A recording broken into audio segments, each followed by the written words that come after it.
Germany, we have examined how the cost of a drug affects the additional benefit score. We examined if GBA was punishing high-cost drugs by issuing low additional benefit scores. We found no evidence of GBA punishing high-cost drugs.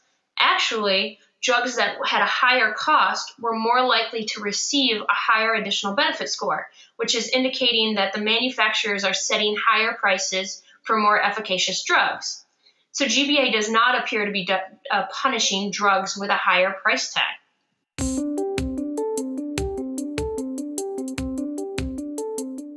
Into the case study itself, and this is how we looked at it. I wanted to come in and say, okay, so if I was developing a new product, if I was looking at a new oral therapy, what could I have learned?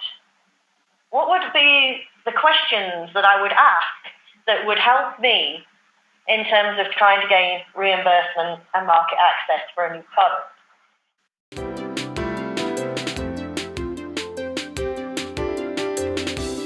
When we look at costs, drugs with a higher median cost of treatment increase the probability of a positive reimbursement decision. So the probability of a positive reimbursement decision for a drug that was 5,000 pounds was 18%, but it increased to 97% for drugs that cost 80,000 pounds. So within the post-cost model, as overall survival, progression-free survival, and median cost increased, the probability of a positive decision increased.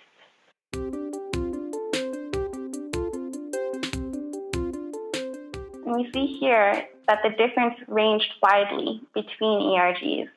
It's interesting to note that on the left side of this chart, two of the ERGs, Sheffield and Kleinen's systematic reviews, had a negative mean difference in ICERs, meaning that for these two, on average, the manufacturer's submitted model's ICER was higher than what NICE deemed as most plausible, and that NICE views the drug as more cost-effective than the manufacturer's estimate.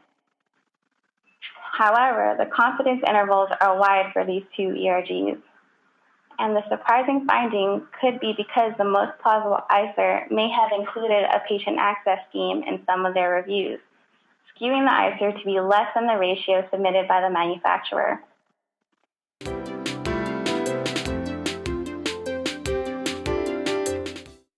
So agreement rates on the clinical assessments ranged from 44% for NICE and PBAC to 56% between NICE and HAS. Agreement between NICE and the other agencies in the clinical assessments was unexpectedly low. So what is driving this variability in the clinical assessments?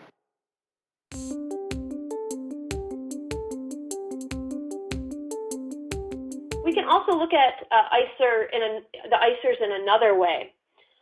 Here we can look at the probability of each of the decisions by ICER ranges.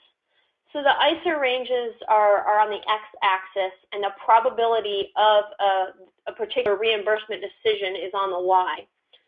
It's clear that as the ICER increases, so goes along the x, the probability of a do not recommend decision increases. We see that red line going up.